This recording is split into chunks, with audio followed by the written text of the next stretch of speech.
The night the mast went, the seas spoke in a language the men and women aboard the Draen had practiced for months, but never truly expected to hear in full volume.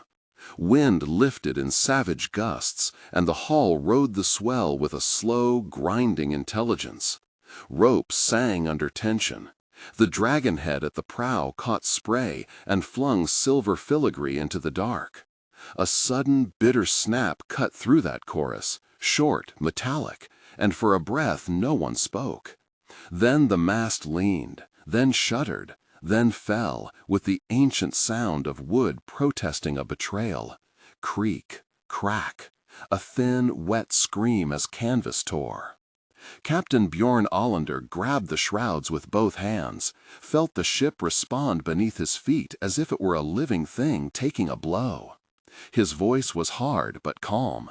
"Hands on, keep her head to the wind," he ordered, and the command turned the chaos into a sequence of necessary movements. Crew hauled, emergency blocks were set, brains worked in the dark with lantern light. Somewhere below, a pump churned and spat brine. The dragonhead creaked as if in sympathy. They were not alone in that decision-making. Sigurd Oss, whose money and stubbornness had bought the Draen her second life, watched with a tautness Bjorn knew well. Sigurd's jaw worked. He had been the one to press for the ambitious Atlantic plan, the one who wanted to test whether a faithful reconstruction could prove what fragments of evidence hinted at, that Norse shipwrights had once built vessels capable of exceptional voyages. But ambition on the sea is a bitter coin. It had to be traded for safety when the sea demanded it. By dawn, the immediate crisis had been contained. They jury-rigged a temporary foremast, lashed what could be lashed, and drifted. The ship held, but the thing that had snapped was not merely timber. When the carpenters descended into the bilge with lanterns and felters, they found evidence of a failure that put their experiment in existential doubt. Rivets and nails had sheared. The lapstrake planking had flexed against the keel in ways the plans had not predicted. And the ancient theory of "let it breathe" clashed with the modern insistence on watertight certainty. The Draen, which had been conceived as a probe into the past, had spoken to the present in the only language modern engineers understood: failure analysis. "It felt like the ship was telling us something," Bjorn said later, speaking into a recorder, his voice raw with fatigue and iron resolve. "We built her as the sagas and the ships tell us, but the ocean is not a museum." They returned to shore not in disgrace, but in the grim humility of scholars and craftspeople who know that experiments must pivot. The decision that followed, irreconcilable to some, inevitable to others, was to rebuild. Rebuild, in their parlance, meant more than patching a mast. It required a forensic choreography. Take apart what had been done, understand what the wood and iron had meant to each other at sea, then design a corrected structure that respected historical technique while incorporating lessons the experiment had forced upon them. The ship had been a character from the outset. The name Draen, loosely invoking the Old Norse for dragon, had been chosen by Sigurd for its symbolism: protection, the old rituals, the spine of a people who crossed wind and storm. Now that character demanded a new script. At the shipyard, under tar-streaked skies and with the smell of linseed oil in the air, Brigitte Svensson, maritime archaeologist, slow-smile practitioner of a discipline that partners with wood and time, went over the failure report with the shipwrights. Her hands were stained, her fingernails raw from the day before, when she had been measurer, witness, and comforter in one. "We know what the Skuldelev ships tell us," she said, naming the very archaeology that had informed the project. "We know how they fastened planks with iron rivets and what the lapstrake construction does in a North Sea swell. But the Draen is not a copy of one hull. It inherits choices. Some of those choices we made for weight, for sail plan, for an aesthetic that mirrored the sagas. Others were modern compromises. We cannot pretend the sea forgives compromise. Her interlocutor was Magnus, the master shipbuilder, a man with the hands of a man who had shaped oak since he could lift an adze. He had been first to lay the keel and last to fasten the dragon head. Now he set his broad palm on a piece of live oak and felt the grain like a pulse. "It's the keel bolts," Magnus said. "They took shear we didn't anticipate. The iron we used is true enough, but the spacing, the countersink, the way the scarf joints flex at the stem, it's a whole system. When the rivets begin to fail, loads shift. The lapstrake seams open a hair. Water finds the hair. The pump fights, the men tire." Magnus's diagnosis became the scaffold for their next act. The rebuild would not be a retreat from experimental fidelity. It would be an extension of it. They would test variants. They returned to museum halls on paper and in person, to the Skaldilev fragments preserved at Roskilde, to Lanzok's meadows as a distant, sacred reference for limits and caution. At Roskilde, among the silent timbers and labeled fragments of ships lifted out of their centuries, Brigitte stood beneath a crude reconstruction of a clinker-built hull, and ran her fingers along the edge of an iron rivet. She spoke softly, as if to a sleeping elder. "These rivets are small and precise," she told Bjorn and Sigurd during a site visit. "Their shanks are peened over a washer inside. They compress the planks tightly, allow a slight degree of movement, and the caulking, moss, animal hair, tar, works with the iron. The ship is a system." But we learn from failure, too. The Skaldilev ships were built in specific contexts with specific loads and sail rigs. A longer vessel, a different sail plan, a modern crew that expects more speed, these will alter stress distribution. We have to be honest with that. Her honesty was an ethical commitment. The Draen project sought to recover lost technique, not to recast history into a boast. When the press and public framed the voyage as an effort to prove Vikings had crossed the Atlantic, the team took care to correct the narrative. Archaeology suggests Norse presence at certain places, notably Lonso Meadows in Newfoundland. But presence is not conquest, and presence is not the single-story discovery some modern narratives make it into. The experiment would yield data, not definitive proclamations. Back at the yard, decisions took on the tone of ritual and calculation together. They would reinstall keel bolts with a revised pattern, closer pitch at known stress nodes, larger washers to distribute load. They would alter the scarfing of the stem to reduce flex where the head turns pressure into motion. They would add internal riders, longitudinal members strapped below deck, to increase hull stiffness without altering the visible historic silhouette. Where modern materials could ensure safety without falsifying the experiment, they would be used sparingly and transparently. Stainless steel installations concealed and annotated. Modern pumps and life-saving appliances compulsory for the crew. The work was breath and sweat and the language of tools. Adzes bit, planes shone. The rasps sang in a way that felt almost liturgical. Shavings curled like pale seaweed on the yard planks. Tar was warmed and brushed. Old iron was heated, hammered, and reformed. The dragon head, which had been cracked and splintered in the accident, was treated with the sort of reverence afforded to recovered relics. A chisel touched the rune-like carvings with care, and a young carver, Inga, who had learned her craft restoring museum pieces, filled the fissures with loyal grain and wood dye. She sanded until the carved raven eyes seemed to watch the yard, and then black tar was rubbed into it until the head gleamed like a lived thing. Throughout the rebuild, there were moments of argument that gave shape to their relationships. Sigurd accused the skeptics of timidity, of letting modern fear steal a test from history. "If we never risk, how will we know?" he would say, voice thinned by cigar smoke and hope. Bjorn, who had sailed since boyhood and had learned to measure courage against prudence, would answer, "We risk, but not foolishly. The sea does not respect an argument about courage." Those tensions made the team human. On a quiet afternoon, Magnus and Brigida sat on a coil of rope and spoke about gender and archaeology, how grave studies had upended neat assumptions about Viking social roles, how DNA analysis had complicated narratives that made Vikings an exclusively warrior caste. Magnus, who had hired women and men with equal expectation of skill, lifted a mug and said, "We judge a man by his hand, and a woman by hers too. That is all." The rebuild went on through a summer that tasted of tar and smoke and sawdust. As they worked, the Draen's identity shifted, not from old to new, but into a composite that honored tradition while absorbing the lessons of experiment.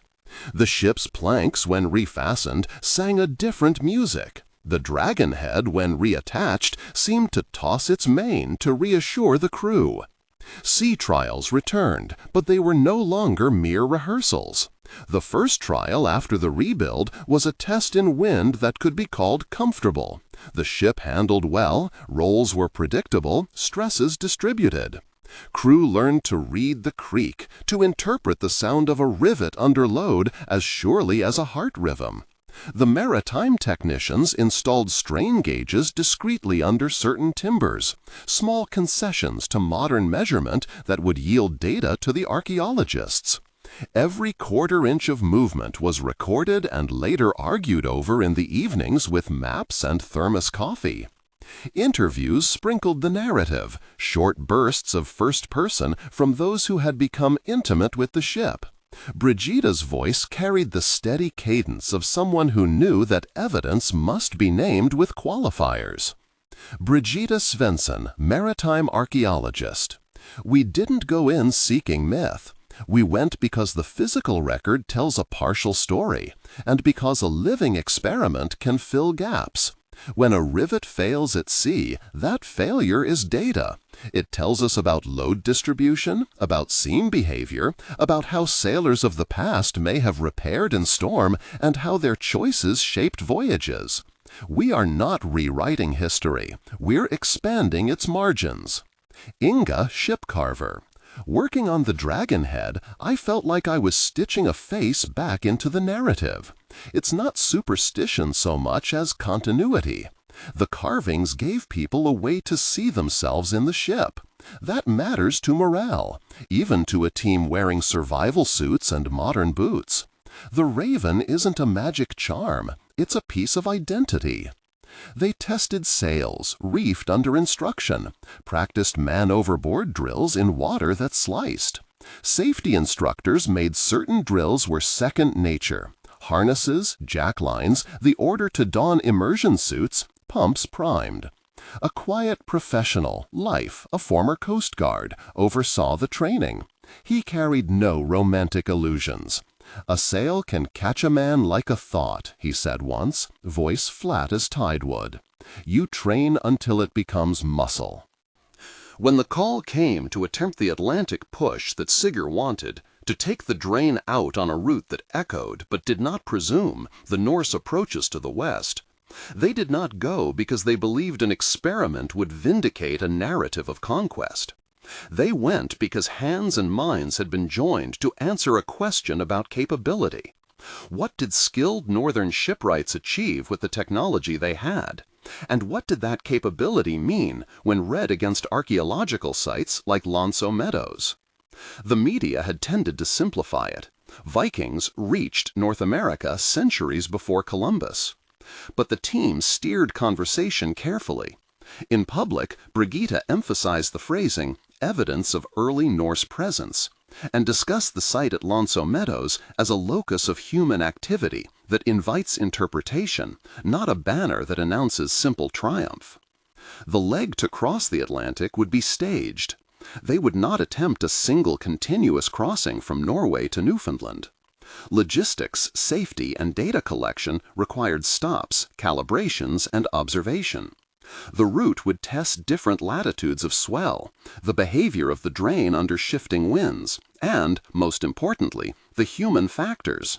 Can a modern crew live under conditions approximating those the Norse knew?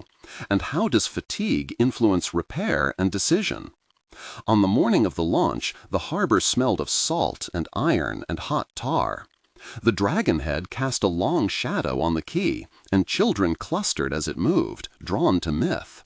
Sigurd stood at the gangway in a rain jacket, solemn as a man about to offer a toast. Bjorn did not pose theatrically. There was no band, no staged procession. The ritual was quieter. An old coin was burned in a bowl of oil, and the smoke was allowed to drift over the bow.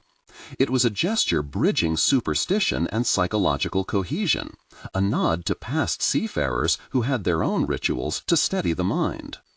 They set sail into wind that mornings like to keep local, practical winds that taught patience. The Draen moved like a reflection drawn by wind and water. The crew worked their watches with a gravity that consolidated into a rhythm.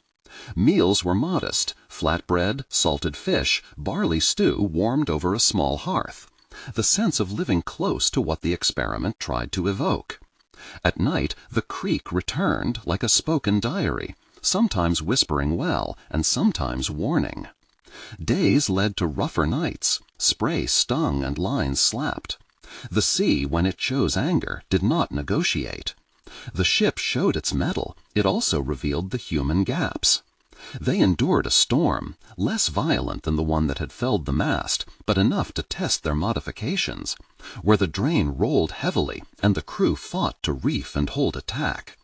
The strain gauges recorded high loads that later in the lab produced long debates under the hum of computers and the aroma of brewing coffee. During one such debate, in a classroom at the shore base, Brigitte laid out the graphs. "See here," she said, tracing a line where load spikes corresponded to a cresting sea state and a particular heading.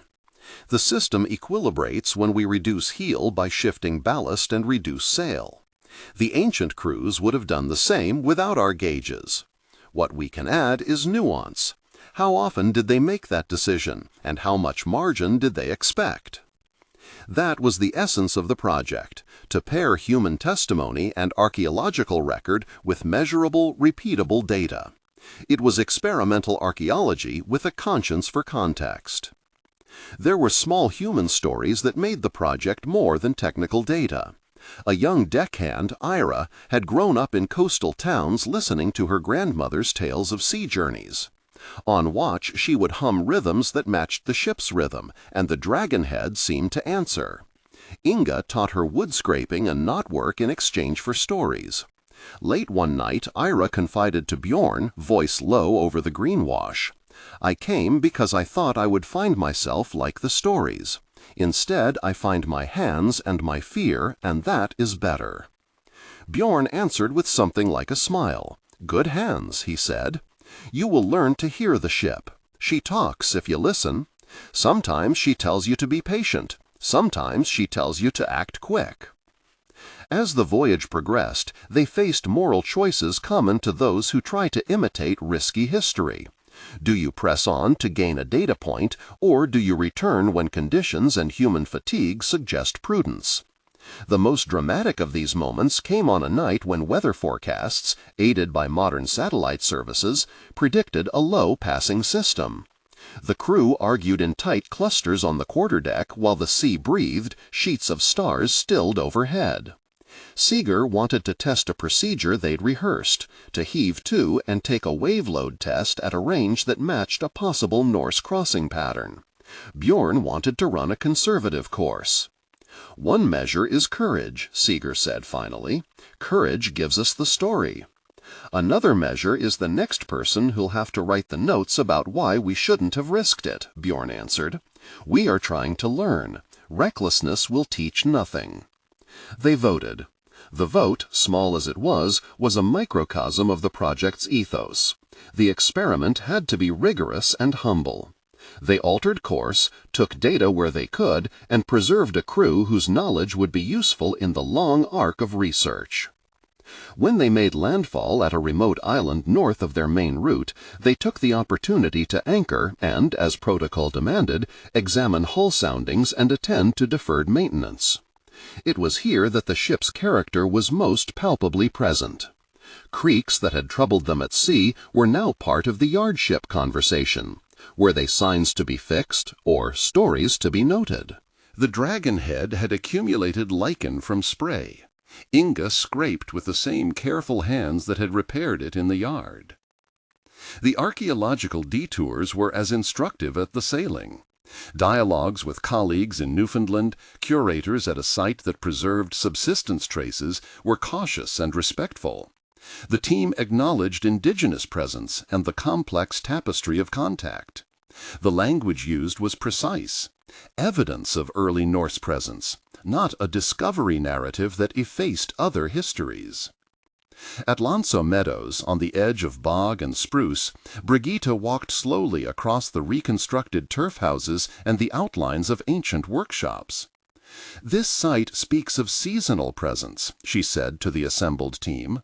"It speaks of craftsmen, of repair, of temporary settlement, activities that complement rather than contradict the idea of Norse movement across the North Atlantic. Presence doesn't equal colonization. It equals interaction in a context we must read carefully." Her words softened the hubris that sometimes crept into maritime narratives. The Draen's journey was an interpretive tool. It would not answer everything, but would supply a set of controlled observations that could, when combined with sites like Lanso Meadows, sketch the margins of what was possible. The crew began to take ownership of that humility. Their logbooks, private and sweaty, recorded not only hours of repair, but personal reflections. The smell of pine tar at dawn, the awkward gratitude of a crew learning to trust one another, the stiffness of muscles that came from handling sails in ways no GPS could teach. They wrote of small rituals, worn coin in a bowl, an old song hummed under breath, a raven carving traced with a thumb, that knitted technical endeavor to human meaning. Months into the expedition, the moment that had been the project's climax for months of planning arrived with a quiet that made everything else seem theatrical. They were to leave the sheltered archipelago and set a course into open water for a longer Atlantic leg. The rebuilt Draen, with her revised keel bolts, internal riders, and the dragonhead polished, seemed both vulnerable and resolute. There was no drum roll. Seeger handed Bjorn a small notebook with a list of contingencies and a number for the safety vessel that would trail them. "No heroics," he said. "No crown if it fails. If it fails, we learn." Bjorn nodded. "We sail to learn," he replied. "We sail to test a hypothesis about capability. The rest will follow." They slipped the lines at dawn. The sea felt like a sheet of iron at first, then a gathering of voices.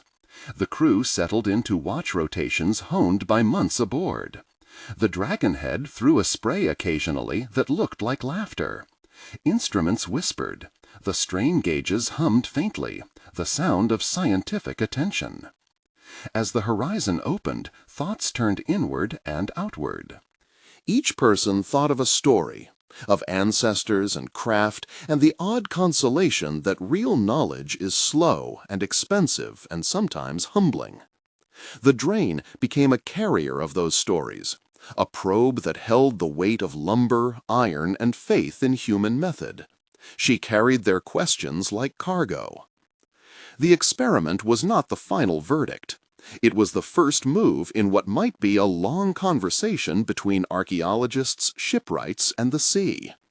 The data they would gather in the coming days could help refine models for how rivets behaved under repeated stress, how different hull stiffnesses changed seam opening, how crews managed repairs in rolling seas without modern berthing. It might add a row of stitches to the narrative of human movement across the North Atlantic, stitches precise but not complete. For now, as swell climbed and sea took on a long and patient voice, the Draen rode as she had to, with the dignity of a vessel that knows her limits and her purpose. The dragonhead faced westward, not as a talisman, but as a statement of intent. The ship had been rebuilt not to prove a myth, but to inform history. not to claim discovery, but to test capability. The ocean would take its own time to answer. They kept charts, logs, and soundings. They kept their eyes on the horizon and their hands on the rope. At night, the watch would climb to the rail and listen to creak, snap, spray, the same leitmotif that threaded the first failure, the rebuild, the museum visits, and the launch. It sounded, in its way, like conversation, the ship speaking, the crew listening, archaeology learning.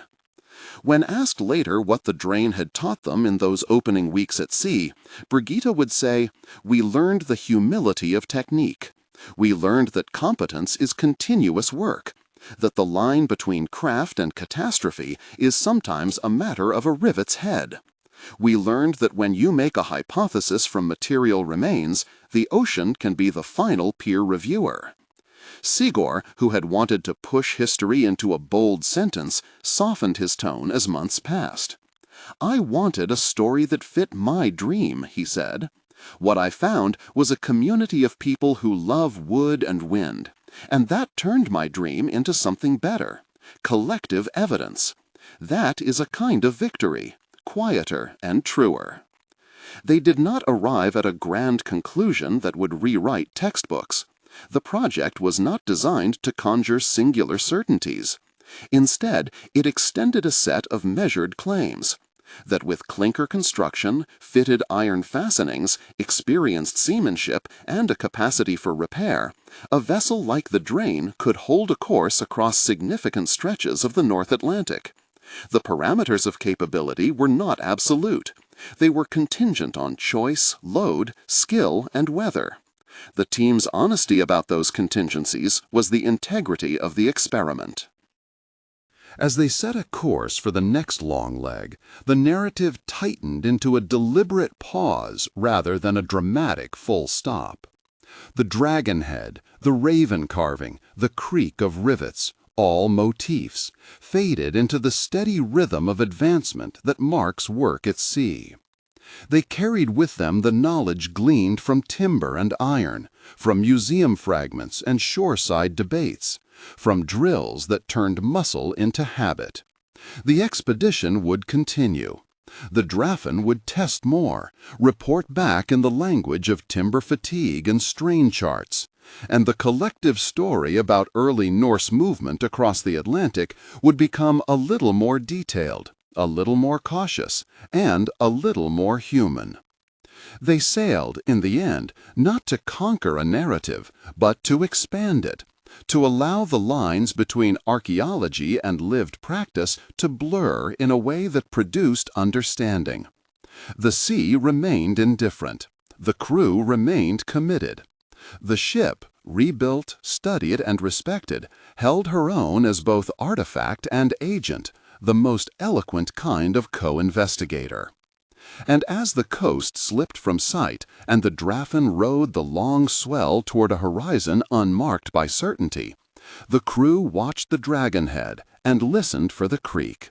The sound, once a signal of crisis, had become a steady, honest voice. They answered by tightening a line, by checking a rivet, by sharing a cup of stew in the galley. The expedition stretched forward, its finale not yet written, but its purpose clear: to uncover, with care and humility, the shipbuilding mysteries that had once helped people cross wide waters, and to bring that knowledge back, measured and true, for the scholars and the curious who would read the logs, study the charts, and stand among those preserved timbers one day and say, "Now we understand more." Dawn came thin and gray several days after the conversation in the galley. The sea had smoothed into a handful of low swells. Mist hung at the waterline like a promise unmade. The Draen moved with that peculiar patience of a thing heavy with intent, each board and iron strap keeping to its appointed language. On deck, the crew performed the daily rituals: soundings, chafing checks, tightening of stays, small certainties against a very large and indifferent stage. They had learned to read the sea's subtle moods, the way a wavering swell suggested a distant low, the shift in spray when a tide slipped past an unseen shoal, the tone of the hull in certain seas when a plank began to complain. Those lessons shaped decisions. They altered speed, redistributed ballast, balanced stores. Brigida walked the deck as often as her duties allowed, touching the dragonhead when she passed, not as superstition, but as a gesture of stewardship. Sigurd spent hours with the log, his entries precise, sometimes laconic, sometimes lit by a quiet wonder he no longer tried to claim as conquest. One morning, someone called from the foremast, "Land!"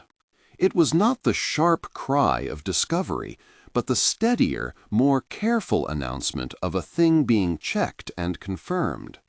At first, the shape was only a darker seam in the mist. As they came closer, contours emerged. A low, rocky coastline, a scatter of trees, a beach that might accept a careworn keel. Their charts showed nothing but open sea here. The islands recorded in older atlases lay elsewhere. Still, to find Earth at the end of a long leg was to meet the experiment's social purpose again, to make material encounters that could be described, measured, and debated. They set a prudent course for the shelter the cove offered. The approach tested the Draen's helm. A shoal obliged attack where smooth water would have encouraged straight speed. Helm and sail found a temporary accord. Men and women moved with the kind of quiet competence the voyage had turned into habit, wrapping lines, easing sheets, shifting weight when the ship leaned. When at last they dropped anchor, the sound of iron biting chain was the only human voice loud enough to cut the hush. On shore, they found a mixture of things that pleased and complicated their reports. The beach gave up a bank of driftwood and a scattering of stones occasionally shaped by human hands. There were fragments, bits of iron, a shaped tooth of bone, a shard of worked wood, that could be read in multiple registers, as the detritus of ordinary coastal life, or as evidence of occasional visits by distant seafaring peoples. Brigida photographed, measured, and catalogued with the same deliberate care she had shown in the shipyard. Sigurd argued gently for restraint when a tentative conclusion wanted to leap into definitive language. "We cannot let a want for story do the archaeologist's work for her," he said. The group laughed then, but the laughter carried a sober note. That evening they camped on the high ground and spoke less of bold assertions than they had months before. They shared bread and small comforts, tea warmed in the hand, a piece of smoked fish divided into thin strips, and talked about what competence had cost them, the slow acquisition of a craft, the night watches, the mending of splintered frames by lantern light. They spoke of how the Draen, in both failure and endurance, had changed their questions. Where once they sought a single proof, they now sought a pattern of practice. The ship taught them that movement could be ordinary as much as legendary. When tides and weather allowed, they would set out again, carrying these new observations to the scholars who had watched them leave. The logs would not speak in prophecy. They would offer constraint and possibility. In that modest exchange, between sea and shore, between wood and eye, the expedition honored its premise. The Draen had been built to be tested, and it had answered, in timber and torque, in the steady language of those who do their work with hands that know both the measure of things and their fragility. As night thickened over the cove, the dragonhead's silhouette cut a clean line against a sky gone nearer to black than any of them admitted aloud. The crew tightened the last lines and stowed the instruments for the morrow. Somewhere, a small argument about measurement tables resumed, and a laugh followed to soften the edge. The sea did not offer certainty. It had, however, offered them a series of practices and a humility that would change how they wrote the next chapter of their work. They slept with that thought between them, and in the morning they would record what had been found, mend what needed mending, and keep testing the possibilities the Draen made visible. Dawn came thin and blue over the cove, and with it the small, precise noises that make a camp's world begin again. The whisper of a kettle, a knife scoring its way through hard bread, the soft clink of metal as instruments were laid out and set in order. Brigitte moved among them with the same even rhythm she used aboard the Draen. Hands used to measured motion, eyes already cataloguing. She walked the beach before breakfast, bending where the sand had been disturbed, mapping with her gaze the abrasions that told of recent passing. Footprints. A string of marks leading from the tree line to the driftwood and gone again where the rocks took the prints. They were not a child's gait, nor the heavy sole of a seafarer used to ironclad shoes. They were lighter, the pressure uneven, as if someone had carried something and set it down, and then walked back with fingers that curled against the thigh. "Someone lingered here last night," she said, half to herself. Sigurd had already joined her, lantern still warm in his hand, though the sun had begun to climb. He crouched, palms on his knees, following the line of prints. For a moment they were two halves of the same experiment, curiosity and the habit of restraint. "We might have woken them," he offered, "or they might have watched us.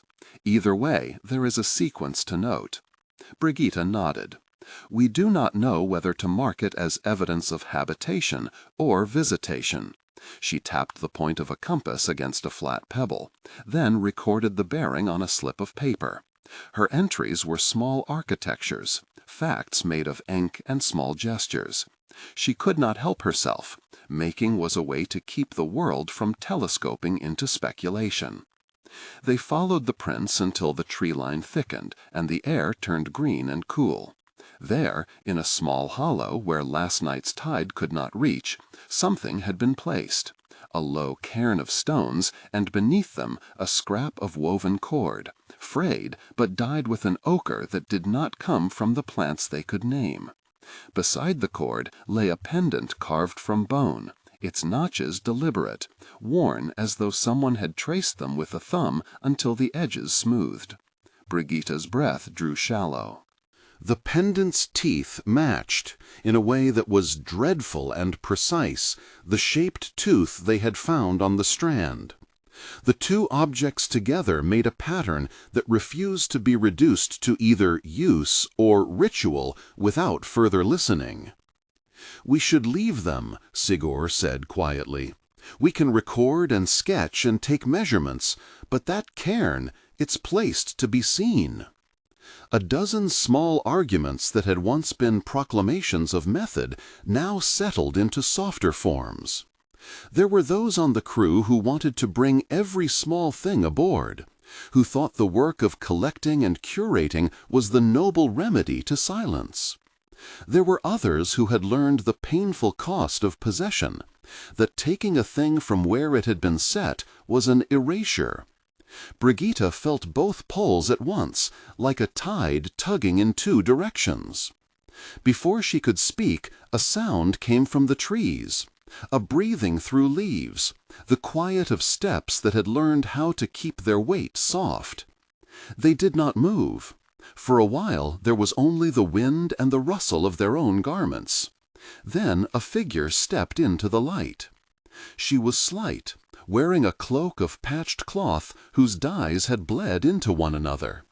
Her hair, unbound, had twigs and fine sand braided in it, as if habit and place were woven together.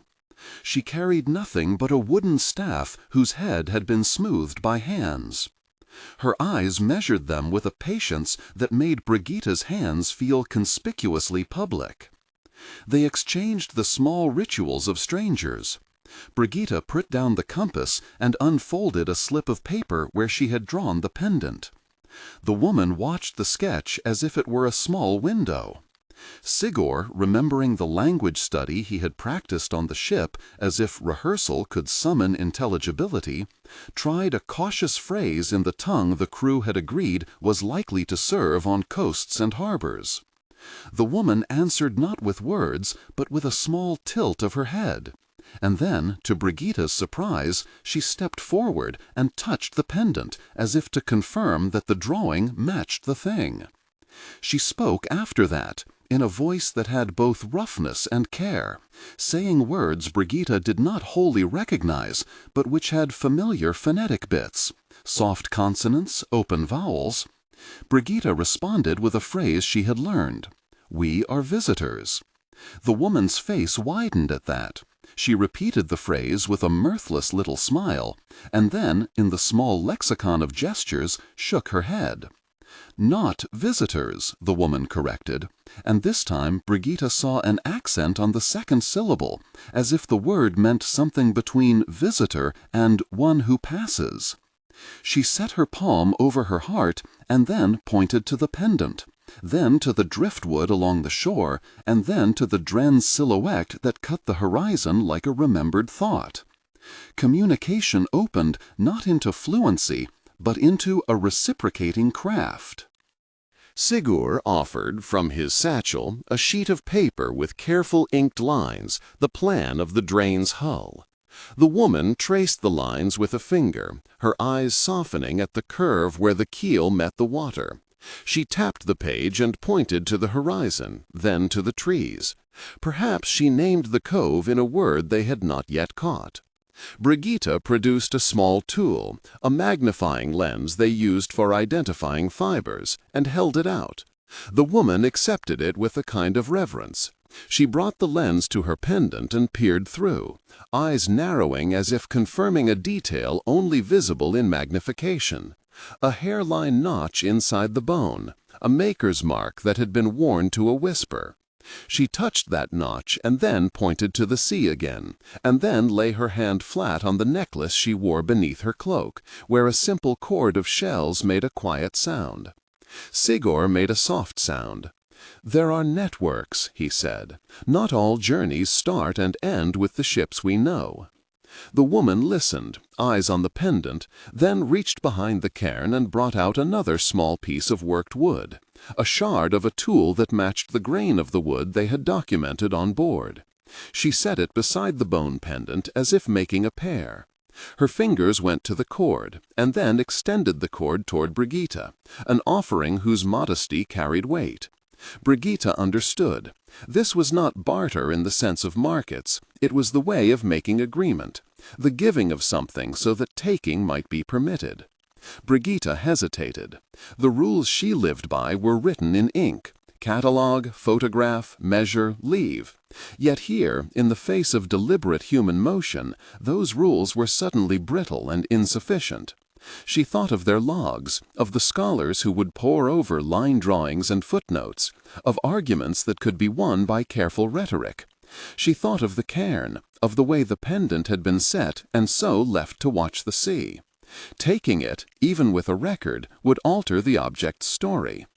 "Keep it," the woman said, in words the crew now seemed to understand. She simplified the gesture. Touch the pendant, then touch the sea. Brigitta felt some answer in the movement, a command that was not a command at all, but a boundary given. Brigitta bowed her head slightly. She unfastened a small strip of linen from her pack, one of the labels they had carried, blank but durable, and dipped it quickly in the salted water to wick a sheen, then wrote a single line: Draen, 12th day, Cove.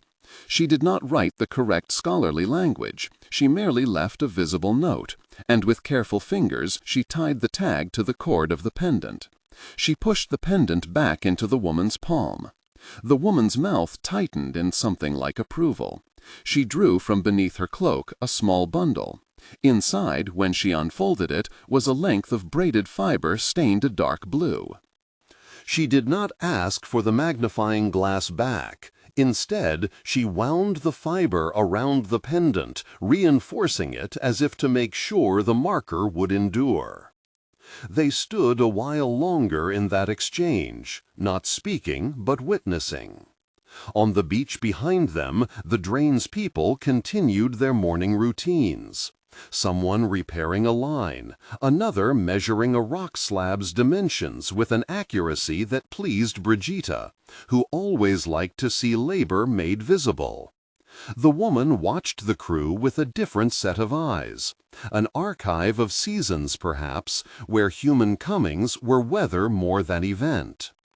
Before she left, the woman walked to the water's edge and took up a flat stone. She sketched with the tip of the stone a crude map in the wet sand, a curved shore, a notched inlet where the Draen lay, and, beyond the curve, a cluster of tiny strokes, other places. She tapped one and then tapped the pendant at her neck. Her look invited them to understand that the world was stitched by such small crossings, invisible to charts that cared only for depth and hazard. When she turned to go, Brigitte found herself saying the phrase she had learned for leaving a message: "We will tell." It was clumsy, half a promise to the scholars and half an oath to the sea. The woman nodded once, and then she disappeared into the trees as silently as she had come. They catalogued their exchange as best they could. Brigitte made a careful entry not only of objects but of gestures. Sigurd wrote a line about networks and practice. The men and women who had once wanted to gather every artifact went unquiet for a moment, and then resumed the work of the day with an altered attention, slower, as if each measured thing now bore a shadow of human hands beyond their own. By midday the cove warmed, and the Draen rocked gently at anchor, her hull singing a steady, familiar note. Plans for setting out were remade. They would wait another tide, perform an inventory, and then weigh. The sea, as always, refused certainty, but it had offered them a conversation. The experiment had not only yielded objects to be filed, it had produced a meeting of practices, ways of crossing, of making and leaving, and recognizing what another had placed in the world. Brigitte lingered on the stern after the midday meal, her hands folded in her lap. She traced the outline of the pendant she had drawn that morning until the ink softened. Sigurd came to stand beside her, and together they watched the line where water met sky. Behind them, the crew moved about with tasks that had become the shape of their kinship. Hands that repaired, menus that adjusted to salt air, voices that kept an easy rhythm. "No single proof," Brigitte said at last, echoing the conversations of the night before. "Only a widening of questions." Sigurd's answer was a smile that did not need to be loud, and a narrowing of what we will claim. That, too, is a kind of truth. They did not know yet what the scholars would make of their notes, nor whether the cairn would be read as habit or mark of passage. They only knew that the Draen had carried them to a shore that reminded them how careful attention can be its own answer. When the bell for the afternoon watch began to chime, they both rose and went to work, hands finding the old habits again, measuring tape, pen, the long, patient recording of what the sea will allow you to know. Far off, beyond the cove, a soft line of cloud gathered like a question, and the Draen settled into her next patient waiting as if she, too, listened for the answer.